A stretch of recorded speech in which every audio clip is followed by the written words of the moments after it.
The exploration ship Frontier Lantern glided toward the bright blue world of Thal 7, its engines shining like small suns behind it. Inside the ship, the human diplomat Marcus Hale stood in front of a mirror, straightening his simple navy blue uniform. He was calm on the outside but nervous inside.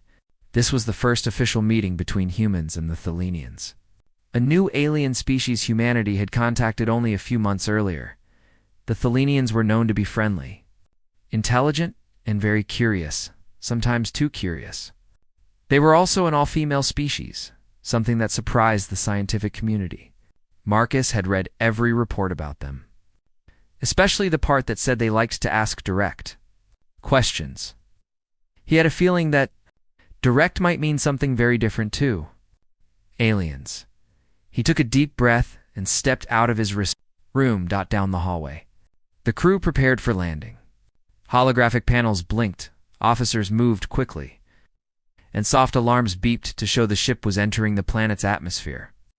Through the long window, Marcus saw green forests, silver oceans, and tall, crystal-like structures that must have been Thelenian cities. Beautiful place, he whispered. A voice answered behind him. Sir, shuttle ready. It was Lieutenant Rhea Singh, a young officer with bright eyes. She smiled nervously. First contact is always exciting, which Marcus nodded. Let's hope it stays peaceful. The shuttle landed on a smooth landing platform made of white stone. The sky above was a soft purple, and thin clouds drifted like gentle ribbons. A group of Thelenians was waiting near the edge of the platform. They were tall, with silver-blue skin and long braided hair. They wore shining robes that looked like flowing metal. Marcus walked with his team toward the Thelenians. He noticed that all of them were watching the humans with wide, eager eyes. Some held glowing pads, ready to record everything. The leader stepped forward. Her robe was decorated with golden lines, and her eyes were brighter than the rest. I am Alira, representative of the Thelenian Council, she said with a warm smile. We welcome the humans of Earth to our world. Her voice was musical and friendly. Marcus bowed slightly. Thank you. I am Marcus Hale, diplomat of the United Earth Federation. We hope today will begin a strong partnership between our species. Alira nodded happily. Yes, that is our hope too. We have great interest in learning about humans. You are very mysterious. You cover your bodies with so many layers of cloth. Marcus opened his mouth to explain. But Alira suddenly leaned forward with intense curiosity in her eyes. Human, she said loudly. Show me what you are hiding under your pants. The entire human delegation froze. Marcus stood completely still. His eyes widened. A soft, choking sound escaped from Lieutenant Singh. The other humans looked like someone had just unplugged their brains. Alira tilted her head. Confused by their reaction, the other Thelenian women whispered excitedly as if they'd been waiting for this moment. Marcus cleared his throat. Excuse me. What did you say? Alira repeated confidently. You may show us now. Under your pants. We wish to learn what tools humans hide there. One of the scientists behind Marcus dropped a tablet. Marcus slowly raised a hand. We do not hide tools under our pants. Alira blinked several times. She seemed genuinely shocked. No tools? No equipment? Not even emergency devices? Her voice rose in disbelief. Then why do you wrap your lower limbs in cloth tubes? What is the purpose? Marcus felt heat rise in his face. He had been warned that cultural misunderstandings were common. But he had not expected this level of confusion. Pants, he explained carefully, are simply clothing. They covered the legs for protection. For warmth, for modesty. The Thelenians looked at each other, whispering like students who had just heard a surprising fact. Alira turned back to Marcus. So there is nothing hidden? Nothing secret? Nothing, Marcus repeated. Alira's face brightened. Wonderful. Then you can show us. Marcus nearly fainted. He took a step back and waved both hands quickly. No. We do not remove clothing in public. It is considered rude for humans. The Thelenians gasped, as if he had just told them the universe was ending. Alira placed her hand over her chest. We did not mean to insult your culture. We thought humans wore clothing like multi-layered tool belts. Marcus relaxed a little. At least the misunderstanding made sense now. He smiled gently. It is all right. We can explain everything. That is why we are here. The tension faded. The Thelenians regained their excited curiosity. Elira clapped her hands. Then allow us to give you a tour. We wish to understand humans better, especially this clothing behavior. Marcus glanced at his team. They all silently said the same thing with their eyes. This is going to be a very long day. The tour began in a large crystal hall that sparkled with shifting colors. Floating lights danced across the ceiling, and interactive screens formed out of thin air. The Thelenians gathered around Marcus and his team, asking questions at high speed. Why do humans cover their arms? Why do humans wear shoes? Why do humans place pockets in random places? What do humans store in these pockets? Are pockets for weapons? Marcus did his best to stay patient. No, pockets are not for weapons. Well, sometimes small tools, and sometimes snacks. Elira's eyes lit up. Snacks. You hide food inside your clothing? Marcus sighed. Sometimes, the Thelenians whispered excitedly again. Raya Singh whispered to him, Sir, at this point they think we are a species made of pockets, Marcus whispered back. Honestly, they're not wrong. After nearly an hour of answering questions, the group walked toward the entrance of the hall. The Thelenians were still buzzing with questions, but they seemed happy. Elira stopped near the exit and turned to Marcus with a bright smile. Today we learned something important. Humans do not hide things under their pants, but they do hide many mysteries inside their clothing. You are a fascinating species. Marcus smiled, relieved the crisis was over. We try our best. But he had no idea that this small misunderstanding was only the beginning. Tomorrow, something far more dangerous, far more strange would rise from beneath the surface of THLE-7, and the Thelenians would soon learn. There were many things humans were hiding. None of them under their pants. Marcus Hale woke early the next morning, feeling as if his brain had been stretched like rubber. He sat up on the soft, glowing bed inside the Thelenian guest quarters and rubbed his face. Yesterday had been one of the strangest diplomatic experiences of his life. He had faced battlefields, political negotiations, and even angry space traders. But nothing prepared him for a room full of alien women, asking him to show what he hid under his pants. He sighed. At least they meant well. A soft chime rang from the door. Human Marcus, a gentle voice said. Are you awake? Marcus straightened. Yes, come in. The door slid open like melting glass and Elira entered. She looked cheerful, bright, and eager, too eager for someone who had caused so much embarrassment to the human delegation yesterday. Good morning, she said, almost glowing. We are ready for today's cultural exchange. Marcus forced a polite smile. Wonderful. Lyra stepped closer. We discussed your clothing all night. We are very excited to learn more about it. Marcus's smile froze. He already missed Earth. Later, Marcus and 3 other humans stood in a large circular room. The walls projected images of Earth's landscapes. The data was uploaded the night before. Green forests, snowy mountains, deserts, and cities floated around them like holographic paintings. The Thelenian scientists, all female and all extremely enthusiastic, filled the room. They held tablets, scanners, and recording spheres that floated beside them. Illyra lifted her arms dramatically. Humans. Today we wish to learn everything about your strange cloth layers. Marcus cleared his throat and tried to keep the lesson focused. Right, clothing is not mysterious. It is simple. Each type has a purpose. He reached into a small case and pulled out several items. Gloves, scarves, boots, a jacket, and pants with many pockets. The Thelenians gasped in awe. One whispered, so many artifacts. Another said, humans must be master toolmakers. Marcus set the items on a table. This he lifted the gloves as worn to protect our hands from cold or rough surfaces. A Thelenian scanned the gloves. Material soft, flexible, very useful. Next, Marcus lifted the scarf. This protects the neck from cold. Lyra tilted her head. So instead of changing your body to survive temperature changes, you change your clothing. Marcus nodded. Yes. Humans adapt through tools, not biology. The Thelenians whispered again. This time, their whispers carried admiration. He continued the demonstration for almost an hour, explaining boots, jackets, socks, belts, and pockets. Every time he mentioned pockets, the Thelenian's eyes lit up when he finally finished. Illyra stepped closer, her expression full of wonder.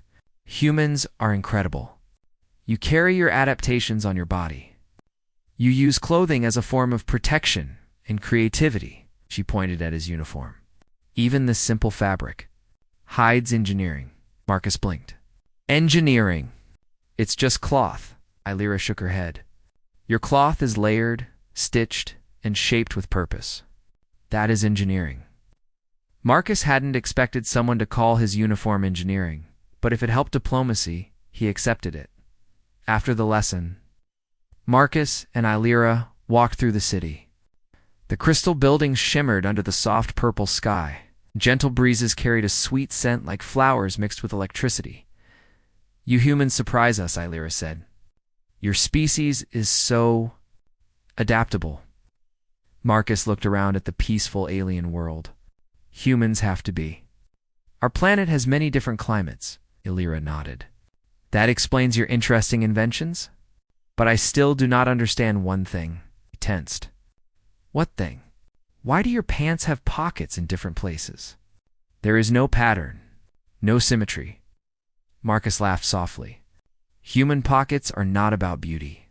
They're about convenience. Illyra looked confused. Convenience? Yes. We put pockets wherever they are useful for holding tools or items. Illyra considered this. Your species values function above form, Marcus said. At least for clothing. She studied his face. You are a very practical species. Sometimes too practical, Marcus joked. They walked for a while, passing tall trees with glowing leaves. Thelenian children ran around them, laughing and playing with floating light spheres. Some children pointed at Marcus and whispered, amazed by the strange newcomer. Illyra watched the children. Our young ones are excited today. They heard of the human who carries strange pockets, Marcus sighed.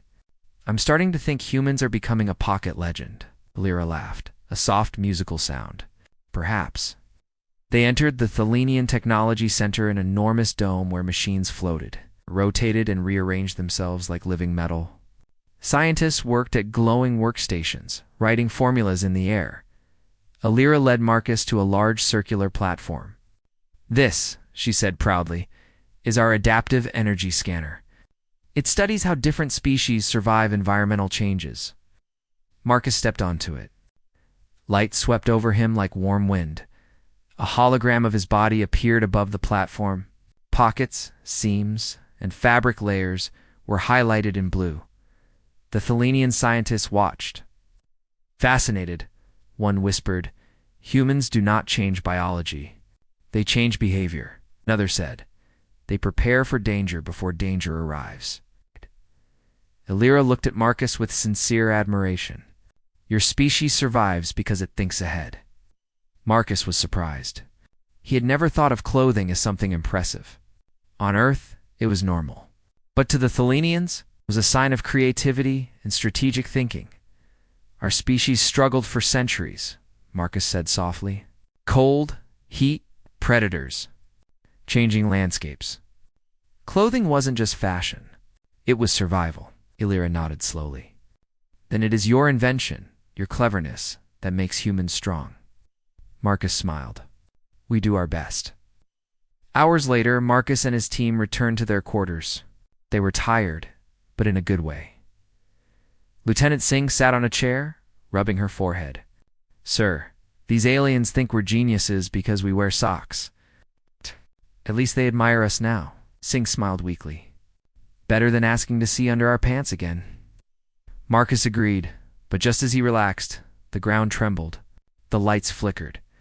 A deep rumble echoed through the city like something enormous, waking from a long sleep. Illyra suddenly rushed into the room. her face pale. Humans. Something terrible is happening, she said, breathless. Our sensors detect movement beneath the planet's surface. Something old. Something dangerous. Marcus stood immediately. What kind of danger? Illyra looked at him with fear in her eyes. We do not know. But our energy weapons cannot stop it. Marcus felt a cold weight settle in his stomach. The cultural lessons were over. Now, humanity would have to prove its strength in a far more serious way. The tremor lasted only a few seconds, but it left a deep silence behind. An uneasy silence that made Marcus's Hale's skin crawl. The glowing lamps in the Thelenian guest quarters flickered nervously, as if the building itself was afraid. Illyra stood by the doorway, her usually calm silver-blue face now pale.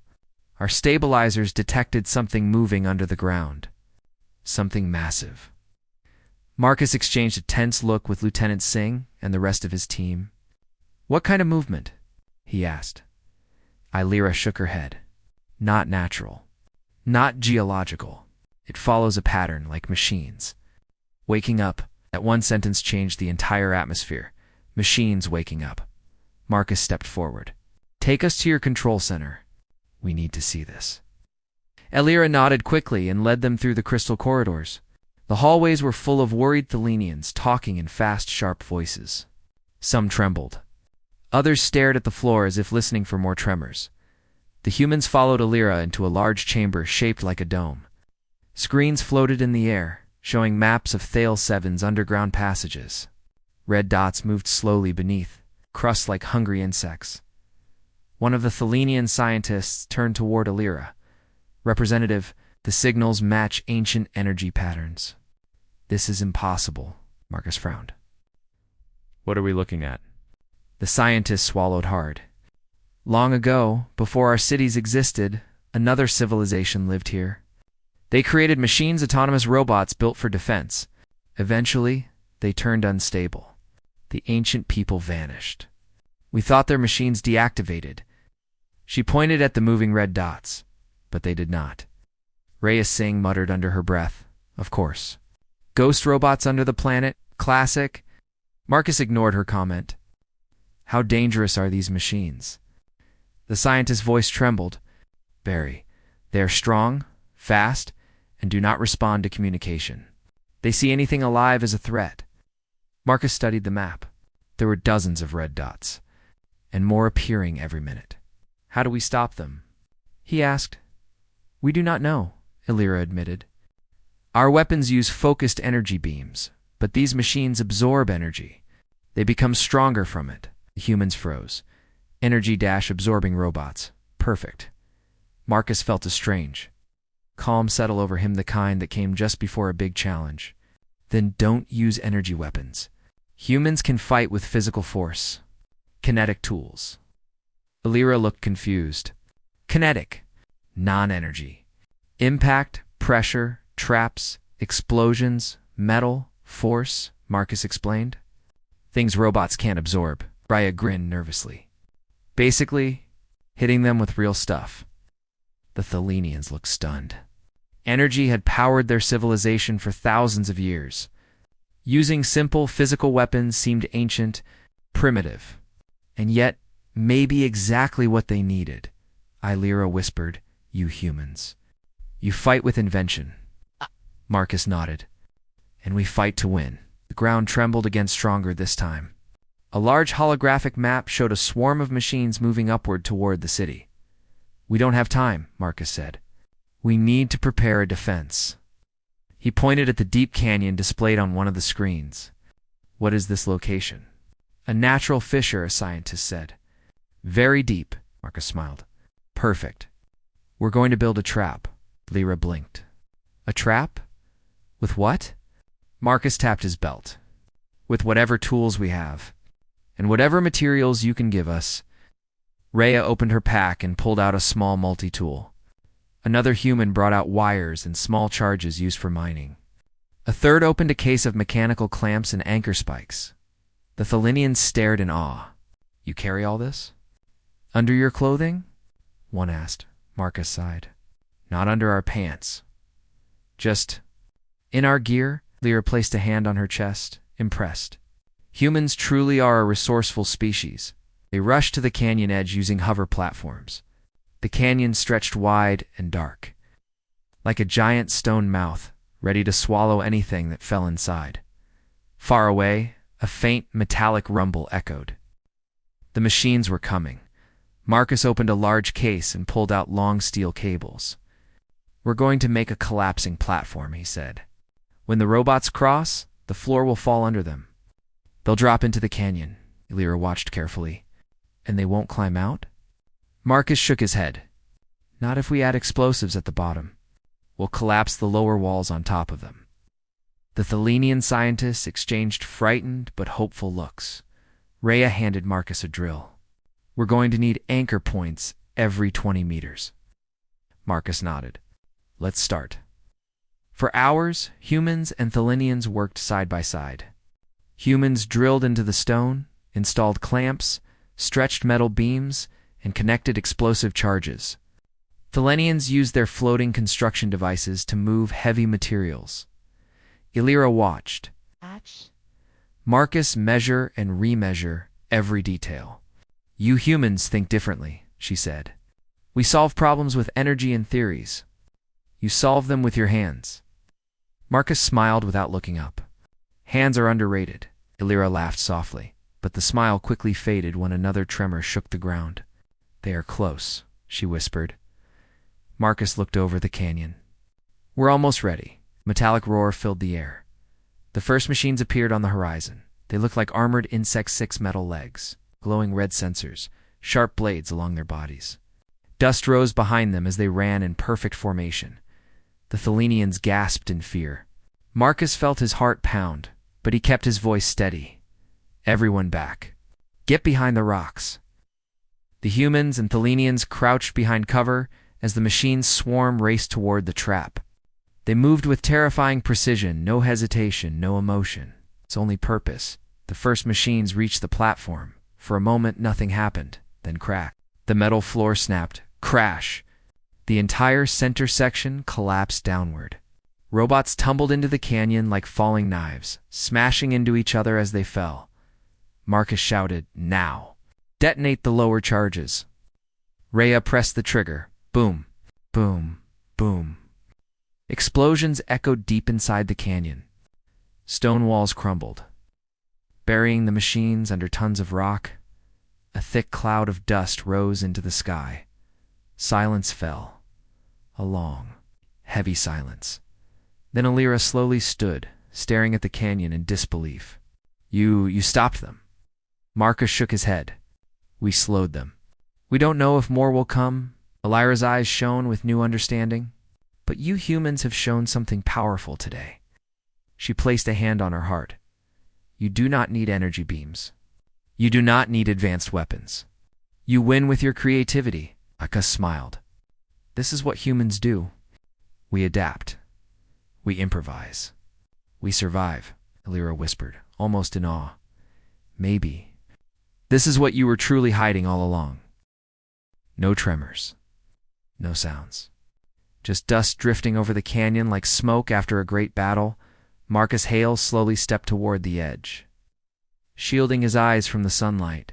The canyon below was covered in broken metal pieces and crushed stone. The trap had worked at least for now. Behind him, the Thelenians whispered in awe. Some cried softly, overwhelmed by relief. Others simply stared at Marcus and the human team, as if seeing them for the first time. Lyra walked forward, her voice soft. "You humans? You truly saved us." Marcus turned toward her. His uniform was covered in dust, his hands scratched, but his eyes were steady. "We're not done yet," he said. "We need to confirm the machines below are inactive." Rhea Singh stepped beside him. "Sir, scanners show no movement. Their energy signatures are gone." Marcus let out a long breath. "Good. That gives us time." Lyra's shoulders dropped with exhaustion and relief. "If you had not been here, if your people had not come today."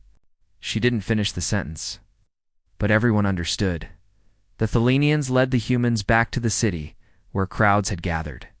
The people were scared, shaken, but when they saw Marcus and his team return safely, A loud wave of cheering began. The Linean children ran forward, excited and curious. "Is it true?" one child asked. "Humans stopped the metal monsters with ropes and rocks." Marcus laughed softly. "It wasn't just that. It took planning and teamwork." Another child tugged on Elira's robe. "Representative, are humans superheroes?" Elira smiled. "In their own way? Yes." The humans exchanged awkward but proud glances. Rhea whispered to Marcus, "Or if they start calling us pocket heroes, I'm moving back to Earth." Marcus chuckled. "At this point, it's guaranteed." Later, a large meeting was held in the Thelenian Council Hall. The ceiling shimmered like a night sky full of stars, and floating seats circled the center of the room. Representatives from different Thelenian districts gathered to hear the humans' explanation. Marcus stood on a small platform, facing dozens of curious eyes. He cleared his throat. "We need to talk honestly about what happened," Council Elder spoke. "Please explain, Human Marcus. How did you know these machines could be defeated with physical traps?" Marcus nodded. "On Earth, humans faced many threats: storms, enemies, even ancient machines from old wars. We learned that sometimes technology is not defeated by more technology. Sometimes it's defeated by thinking differently." He pointed at a floating image of the canyon. "Your energy weapons made the machines stronger. That means the machines expected energy attacks. They were built to absorb them." Council murmured in understanding. Marcus continued. "Humans use many fighting strategies. We use fire, water, traps, pressure, weight, motion, and sometimes even simple tools." He held up a steel cable. "This isn't advanced, but it works." The council elder leaned forward. "Your species turned simple ideas into powerful solutions." Marcus nodded. "It's how we survived on Earth," Elira added softly. "Humans do not hide weapons in their clothing. They hide cleverness in their minds." The entire hall fell into thoughtful silence. After the meeting, Elira led Marcus outside to a balcony overlooking the glowing city. The purple sky was slowly turning golden as the sun began to set. "You know," Elira said, leaning on the railing, "before you came, our people believed humans were mysterious, even strange. Your clothing confused us. Your pockets confused us even more." Marcus smiled. "We noticed, but now..." Elira's voice softened. "Now we see you clearly. You are protectors, builders, survivors." Marcus looked at the sky. "Humans can be many things: curious, stubborn, messy. But when danger comes, we stand together." Elira nodded. "Your people saved an entire world today. Thal 7 will never forget." They shared a calm silence, listening to the soft wind. Elira suddenly turned to him. "Marcus, earlier you said humans hide nothing under their pants." Marcus groaned. "Please don't start that again." Elira laughed. "Do not worry. I understand your meaning now. But I have learned something much more important." She placed her hand gently on his shoulder. "What humans truly hide," she said, "is courage." Marcus didn't answer at first. He simply looked out at the peaceful view and felt a warmth in his chest. "Maybe," he said quietly. "But I think we just do what needs to be done." Elira smiled. "That is what makes it admirable." Night fell over the city of Thal 7. Stars shimmered like silver dust. The humans sat around a small outdoor table, drinking warm Thelenian tea. They were exhausted, but their spirits were high. Rhea stretched her arms. "Sir, do you think the machines will return?" Marcus thought for a moment. "Maybe eventually. But now the Thelenians know how to defend themselves. It will help build real defenses, not energy ones, but structural ones." A scientist nearby nodded eagerly. "We would like to learn all your kinetic strategies. They seem very effective," another Thelenian added. "We also want to study your pockets." Rhea dropped her head into her hands. "Oh no, here we go again," Marcus laughed. "It's fine. Teaching them will only make our alliance stronger." A breeze moved through the glowing trees. The night felt peaceful, safe, full of hope. After everything that had happened, Thel 7 had a future again. Later, Marcus prepared to rest. Alira appeared outside his quarters. "Human Marcus," she said softly. "Before you sleep, I wanted to thank you again." Marcus shook his head. "You don't have to thank me. We helped because it was right." Lyra smiled gently. "Yes, and that is exactly why we must thank you." She stepped back and bowed slightly in the Thelanian tradition. "On behalf of Thale 7, we give you our gratitude. You have shown us strength without arrogance, intelligence without cruelty, and bravery without violence." Marcus blinked, touched by her words. Alira continued. "We asked you once, foolishly, what you hide under your pants. Today, we know the answer." She held her hand over her heart. "You hide humanity, and that is a powerful thing." Marcus felt a warmth rise in his chest. He finally understood. The strange misunderstanding at the start had become something meaningful. A bridge. A story. A connection between two worlds. He smiled at her. "HFY, Alira." She tilted her head. "HFY, humanity. For the win," Marcus explained. Alira's eyes sparkled. "Yes. Today, truly. HFY, and under the peaceful sky of Thale 7. But on respect for the strange, brilliant species called humans,